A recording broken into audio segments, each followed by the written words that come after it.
Very dear brothers and sisters, the widow was the one that grabbed Jesus' attention. She called the disciples over, and to make a point, he said, "You see that widow?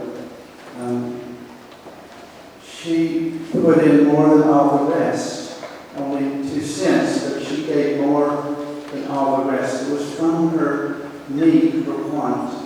She gave everything she had." Why did Jesus make that point? Obviously, because the widow reflected the whole idea of giving. To give generously, to give from one's heart, to give what one has according to the need. She loved the Lord, and so she wanted to give to the Lord, to His temple, what she had. On the contrary, we see the scribe. He was professional, he had a title, and to make a point, Jesus said, "You seek him." He looks for seats of honor. He likes greetings in the marketplace. Of course, anybody would like that. And to recite long prayers, and so on and so forth. And yet there was something lacking in the scribe. And yet, not all scribes. Remember last Sunday, the good scribe who asked Jesus, "What is the greatest law what is the greatest of all God's laws? To love the Lord your God with all your heart, with all your mind, with all your soul, and with all your strength. It's worth more than all sacrifices and offerings." And the scribe, when he heard Jesus say this, he said, "Well said, teacher, well said. You are right. To love God with all your heart and soul, mind and strength, and to love your neighbor as yourself is worth more than all the sacrifices and offerings of the temple." And that's because love comes from the inner person, and love is giving. And Jesus said, this is a good scribe, not in today's gospel, a prideful scribe. He said, "You are not far from the kingdom of heaven." That's what we want to hear at our judgment. Not a severe condemnation like the prideful scribe who would, quote, devour the houses of widows. Imagine a house. It's symbolic.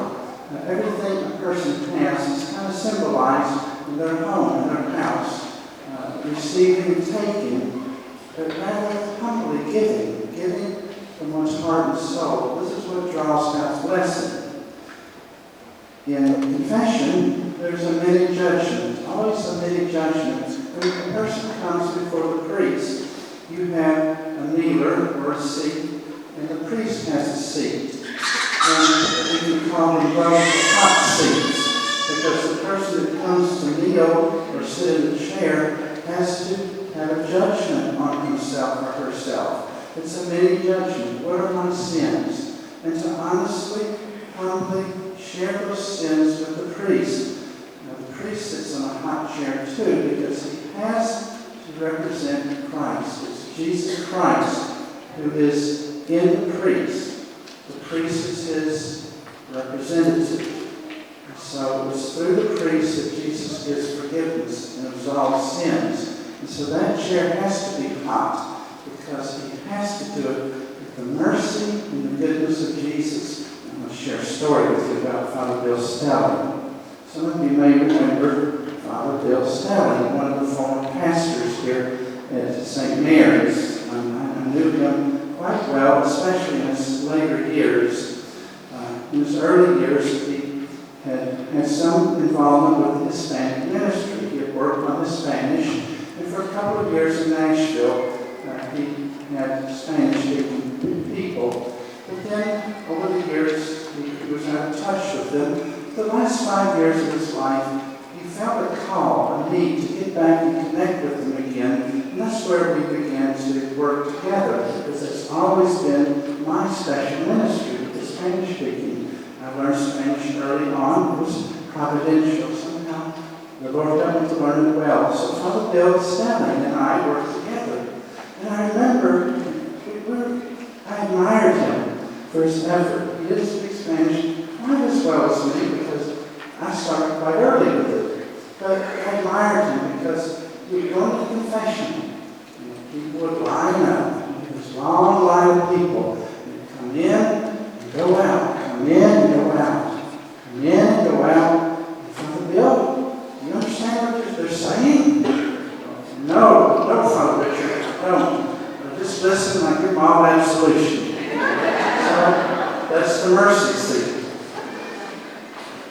Imagine Jesus being that way. I can't say that because I understand pretty well what's being said. But that's God's mercy.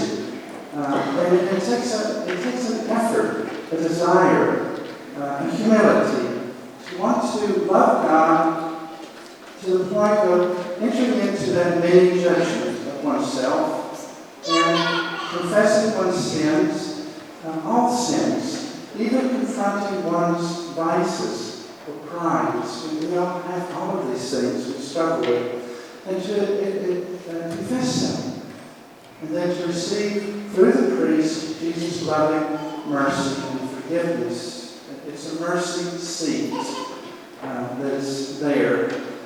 So, in repeated confessions, do cause a person to grow closer to God, or can draw a person closer to God, especially if they're praying and making that bit of effort and confessing again regularly. I'd like to share about something called a judgment in miniature. I've heard it said that this is something from Medjugorje, or even in the Marian Women of the Priest, one of the messages of Our Lady of Father Gobi. An illumination of conscience is called, to help the whole world see itself from the point of view of God, in the light of God, to see one's heart and soul.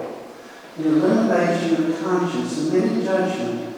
I met a person once who shared this with me, that had happened to him, and that for about 2 or 3 brief seconds, kind of like a little pause, the person could see his whole life reflected in his own inner soul as in a mirror before God.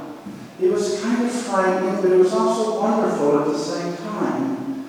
And I said, did it make you change? Did it make you want to draw closer to God, be a better person? Oh yes, Father, it certainly did.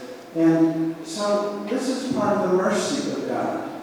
He wants to reveal His kindness, His mercy, not the condemnation of the scribe in today's gospel, or the scribes who were filled with this veneer of pride, which is like the darkness. God can get through into the soul and can do anything with anybody. But the only thing that gets in the way is that pride. Pride is like a wall. It's difficult to penetrate. But it takes acts of humility, recognizing, humbling oneself before God. Charity, remember that wonderful word charity, covers over many a sin if it's done sincerely. Charity covers over and forgives a multitude and gains treasure in heaven. The judgment of God, as we come towards the end of the liturgical year, we look at that which will occur at the end of time, the judgment of God. I'd like to end by quoting from the Liturgy of the Hours, today's morning prayer in the Office of Readings, from an author, probably a priest of the 2nd century, a homily in the years 200 AD. This is what the author says. Brethren, we ought to regard Jesus Christ as God and judge of the living and the dead. We should not hold our Savior in low esteem, for if we esteem Him but little, we may hope to obtain but little from Him. And then another verse. For He saw our many errors and the damnation that awaited us, and knowing that apart from Him we had no And in